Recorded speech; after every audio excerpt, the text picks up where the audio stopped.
बहुत समय पहले की बात है। एक शांत और सुंदर गांव में एक बुद्धिमान बौद्ध भिक्षु रहते थे जिनका नाम आनंद था। आनंद अपने ज्ञान, धैर्य और मौन के महत्व को समझाने के लिए जाने जाते थे।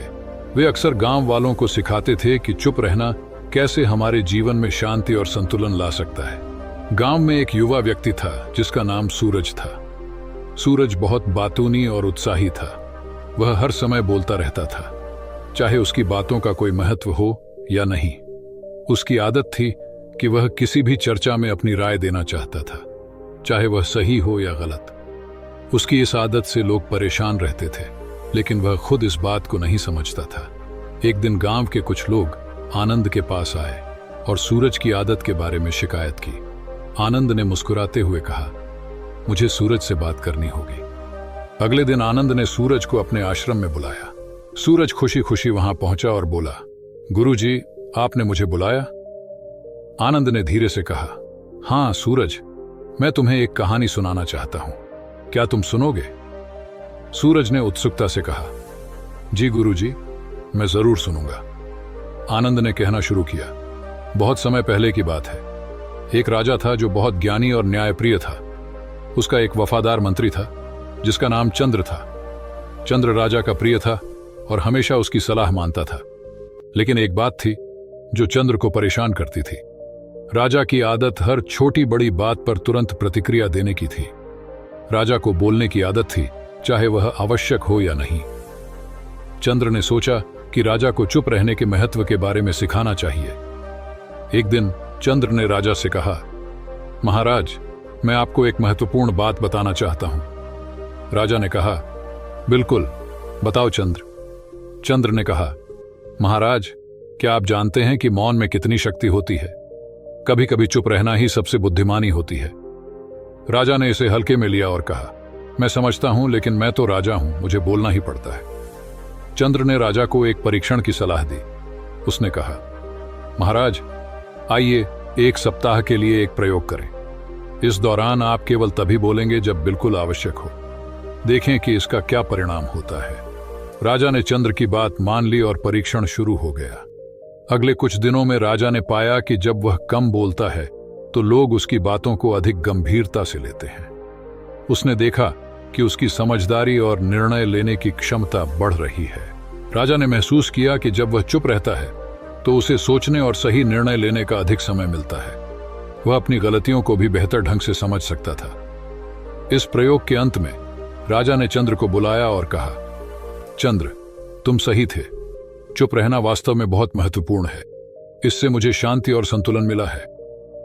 चंद्र ने मुस्कुराते हुए कहा, महाराज, यह सच है कि कभी कभी चुप रहना ही सबसे बड़ी बुद्धिमानी होती है।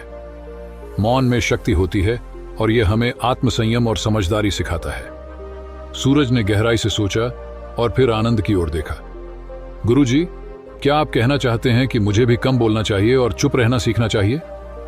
आनंद ने धैर्यपूर्वक कहा, हाँ सूरज, चुप रहने से हमें कई फायदे मिलते हैं। जब हम चुप रहते हैं तो हम अधिक सुन सकते हैं, अधिक समझ सकते हैं और सही निर्णय ले सकते हैं। इससे हमारी सोचने की क्षमता बढ़ती है और हम आत्मसंयम सीखते हैं। सूरज ने सोचा और फिर धीरे धीरे कहा, गुरुजी, मुझे समझ में आ गया है। मैं अपने बोलने की आदत को सुधारने का प्रयास करूंगा और अधिक चुप रहने का अभ्यास करूंगा। आनंद ने संतोषपूर्वक मुस्कुराते हुए कहा, यह तुम्हारे जीवन के लिए एक महत्वपूर्ण कदम है सूरज। याद रखो, मौन में शक्ति होती है। यह हमें आत्मसंयम, धैर्य और समझदारी सिखाता है। सूरज ने आनंद के पांव छूकर आशीर्वाद लिया और संकल्प किया कि वह अपने बोलने की आदत को सुधारने का प्रयास करेगा। उसने अपने शब्दों का सही उपयोग करने और सोच समझकर बोलने का अभ्यास शुरू किया। धीरे धीरे उसकी जिंदगी में बदलाव आने लगा। उसके संबंध सुधारने लगे और लोग उसे सम्मान और प्रेम देने लगे। आनंद ने सूरज को देखकर गर्व महसूस किया और सोचा कि अगर हर व्यक्ति चुप रहने के महत्व को समझे और इसका पालन करे तो यह दुनिया कितनी सुंदर और शांतिपूर्ण हो सकती है। चुप रहने के फायदे को पहचानकर सूरज ने अपने जीवन को सकारात्मक दिशा में बदल लिया और एक नई शुरुआत की। इस प्रकार आनंद और सूरज की कहानी ने गांव के लोगों को चुप रहने के महत्व की महत्वपूर्ण शिक्षा दी। सभी ने मिलकर यह संकल्प लिया कि वे अपने शब्दों का सही उपयोग करेंगे और मौन का पालन करेंगे। इससे गांव में शांति, समझदारी और संतुलन का वातावरण बना। दोस्तों, इस कहानी से हमें यह सीख मिलती है कि चुप रहने में बहुत शक्ति होती है। मौन हमें आत्मसंयम, धैर्य और समझदारी सिखाता है। जब हम चुप रहते हैं तो हम अधिक सुन सकते हैं, अधिक समझ सकते हैं और सही निर्णय ले सकते हैं। इसीलिए हमें मौन का महत्व समझना चाहिए और इसे अपने जीवन में अपनाना चाहिए। एक बार गौतम बुद्ध अपने आश्रम में अपने शिष्यों को शिक्षा दे रहे थे कि हमारी जुबान दुनिया की सबसे तेज छुरी है और हमारे द्वारा बोले गए शब्द दुनिया के सबसे घातक हथियार हैं। ये दोनों इतने खतरनाक हथियार हैं जिनसे इंसान खून निकले ही चोटिल हो सकता है। ये शब्द सीधे इंसान के दिमाग पर हमला करते हैं, परंतु यदि इन्हीं शब्दों को सही तरीके से प्रयोग किया जाए तो हमारी ताकत भी बन सकते हैं। शब्दों का सही समय पर प्रयोग ना करना हमारी सबसे बड़ी कमजोरी बन जाता है। इसलिए हमें पता होना चाहिए कि कब, कहां और कितना बोलना है। हमें अपने शब्दों का उचित इरादे के साथ उचित समय पर प्रयोग करना हमें एक सफल इंसान बनाता है। और यदि हम इन्हीं शब्दों का अनुचित समय पर प्रयोग करते हैं तो इससे हमारा बहुत नुकसान भी हो सकता है। दोस्तों, हम ये सब बातें आज की स्टोरी के माध्यम से समझने की कोशिश करेंगे कि चुप रहकर कैसे हम अपने जीवन को बदल सकते हैं। आपको चुप रहने की शक्ति का एहसास इस लेख में होने वाला है। मेन जापान में एक बहुत ही प्रसिद्ध बौद्ध भिक्षुक रहा करते थे। उनका नाम रिसाई था। रिसाई अकेले रहते थे। दुनिया के शोर शराबे से दूर जंगल में वो रहते थे और वह बड़े ही ध्यानी और प्रभु भक्त व्यक्ति थे, इसलिए वह पूरे जापान में बहुत अधिक प्रसिद्ध थे। एक दिन एक राजकुमार रिसाई के पास आया और बोला, हे प्रिय भिक्षु, मैं हमेशा थका हुआ, निराश और परेशान महसूस करता हूँ। मेरा मन बहु अशांत रहता है। हालांकि मेरे पास सब कुछ है, दौलत, शोहरत, सुख सुविधाएं जो हर व्यक्ति चाहता है या पाने की इच्छा करता है, लेकिन फिर भी मेरे अंदर इतनी अशांति और चिंता क्यों है? रिसाई ने उसकी बात बहुत ही ध्यानपूर्वक सुनी और कुछ सोचने के बाद कहा, तुम इस प्रश्न का उत्तर जानते हो, बस तुमने कभी इस प्रश्न को हल करने की कोशिश नहीं की है। रिसाई ने आगे कहा, मैं एक रिसर्च करना चाहता हूं, क्या तुम मेरा साथ उसमें दोगे? इस रिसर्च के बाद तुम्हारे जीवन में किसी भी तरह की अशांति और चिंता नहीं रहेगी। ये बातें सुनकर राजकुमार बहुत हैरान था। उसने रिसाई से कहा, बताइए, मुझे क्या करना होगा? अपने मन की शांति के लिए मैं कुछ भी करने को तैयार हूं। राजकुमार की इन्हीं बातों को सुनकर भिक्षु ने कहा, तो फिर आप अगले 15 दिन के लिए मेरे आश्रम में रहोगे और एक सामान्य व्यक्ति की तरह अपना जीवन व्यतीत करोगे और इन 15 दिनों में तुम अकेले और चुपचाप रहोगे। जितना हो सके कम बोलोगे। राजकुमार उस भिक्षु की बातें सुनकर सहमत हो गया। पहले दिन राजकुमार को लगा कि उसका मन सामान्य से अधिक अशांत और विचलित है।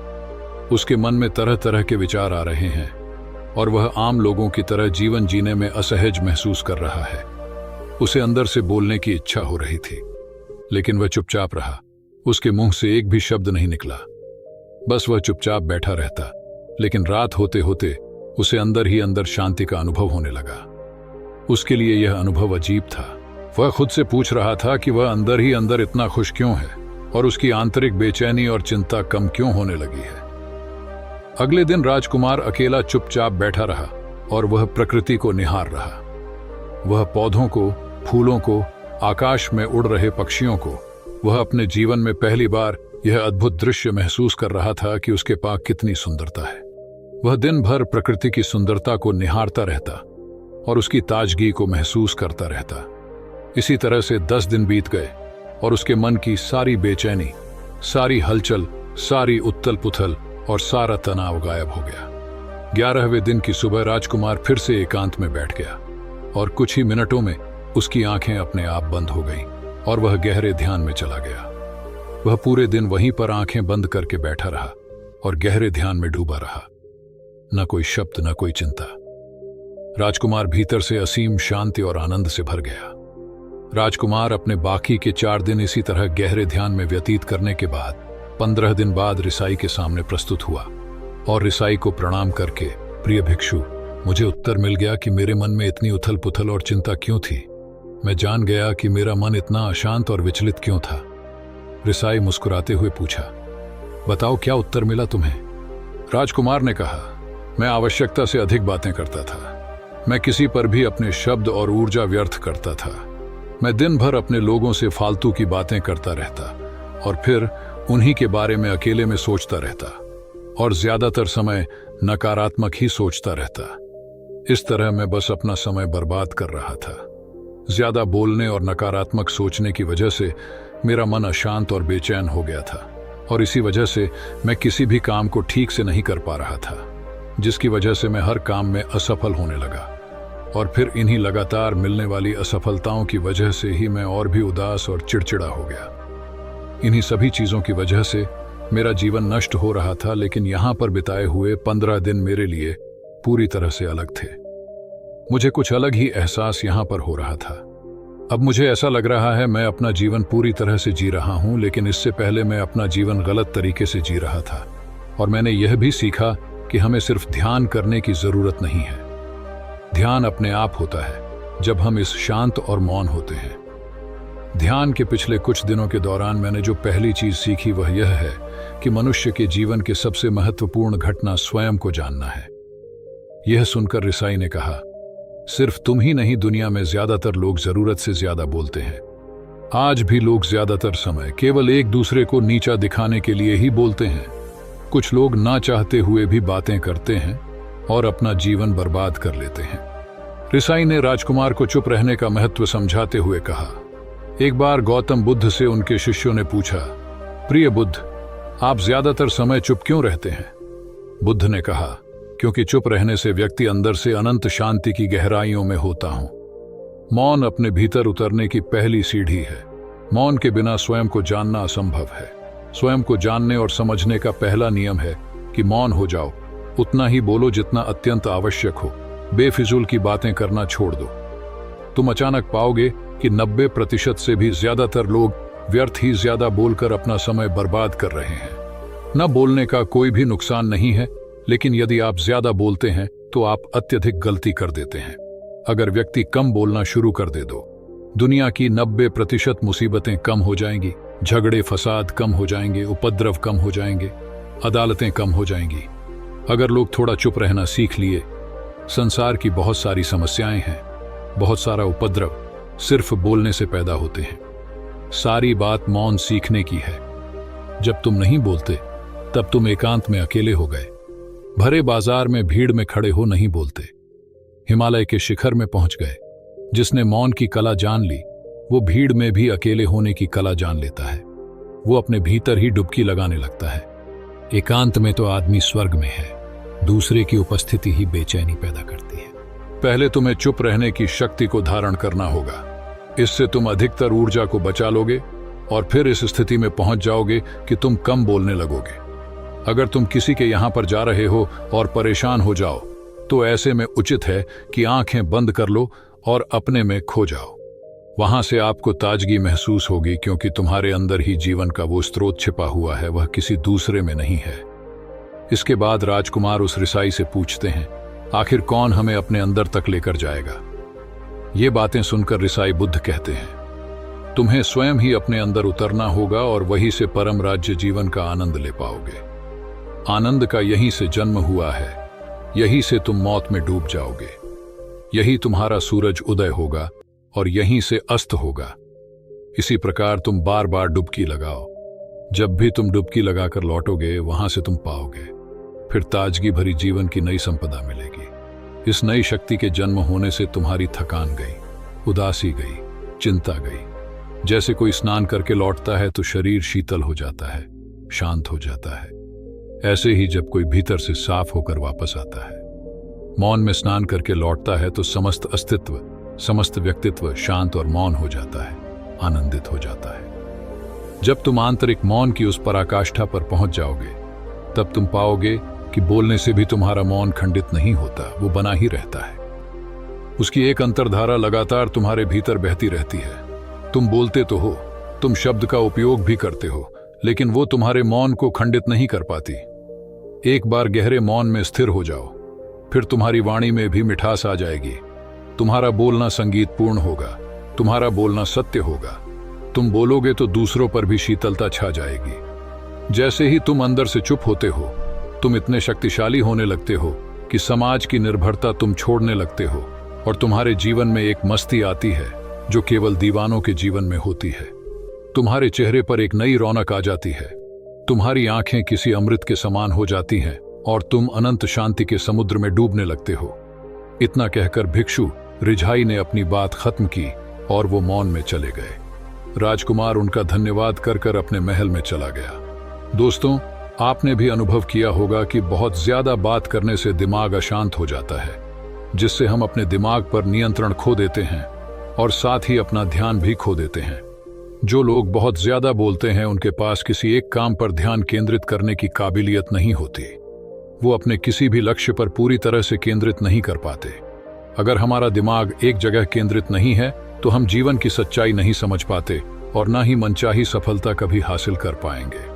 इसके अलावा भी आपने देखा होगा कि जो लोग अधिक बोलते हैं वो अक्सर लोगों के बीच हंसी का पात्र बन जाते हैं, और जो लोग कम बोलते हैं और अपनी बात पर कायम रहते हैं उन्हें लोगों से सम्मान मिलता है।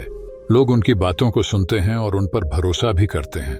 जो लोग जरूरत से अधिक बोलते हैं और अपने विचारों के बारे में पक्के नहीं होते, उनका दिमाग स्थिर और विचलित रहता है, शोर से भरा रहता है, और एक अशांत दिमाग वाला व्यक्ति जीवन में किसी भी चीज में सफल नहीं हो पाता, क्योंकि वह किसी भी काम में फोकस नहीं कर पाता।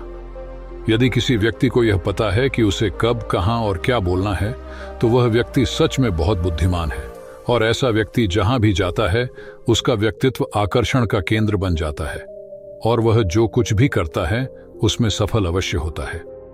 अगर हम किसी महान और सफल व्यक्ति के व्यक्तित्व को गहराई से देखें तो पाएंगे कि वो कम बोलते हैं और कम से कम शब्दों में अपनी बात खत्म कर देते हैं।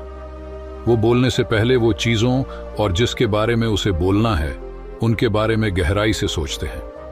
लेकिन जो लोग बहुत ज्यादा बोलते हैं, बहुत बार वो झूठ भी बोलते हैं और अपनी बातों से दूसरों के मन और विचारों पर कचरा डालते रहते हैं। वह ज्यादातर समय दूसरों की बुराई करते रहते हैं, इसलिए उनके अपने भी उनसे नफरत करने लगते हैं और उनसे बचने की कोशिश करते हैं। हमारे भारतीय उपनिषदों में कहा गया है कि हमारे शब्द वास्तविक ब्रह्म शक्ति हैं। मौन से धैर्य आता है, धैर्य से ध्यान, और ध्यान से हम अपने जीवन के बारे में जागरूक हो जाते हैं। इसलिए अगर हम ज्यादा बात करते हैं तो हम मौन को खो देते हैं, जो मन की शांति का पहला स्तंभ है। दोस्तों, आज से हम भी चुप रहने का अभ्यास अवश्य करेंगे। आज से हम भी वही बोलेंगे जो जरूरी है, और हम कोशिश करेंगे कि कम से कम शब्दों में अपनी बात खत्म करें, और हो सके तो कोशिश करेंगे कि रोज कम से कम 30 मिनट एकांत में चुपचाप बैठेंगे। और मुझे पूरा विश्वास है कि इससे हम सबके अंदर एक सकारात्मक बदलाव जरूर आएगा। दोस्तों, उम्मीद करता हूं आपको इस कहानी से एक अच्छी सीख मिली होगी।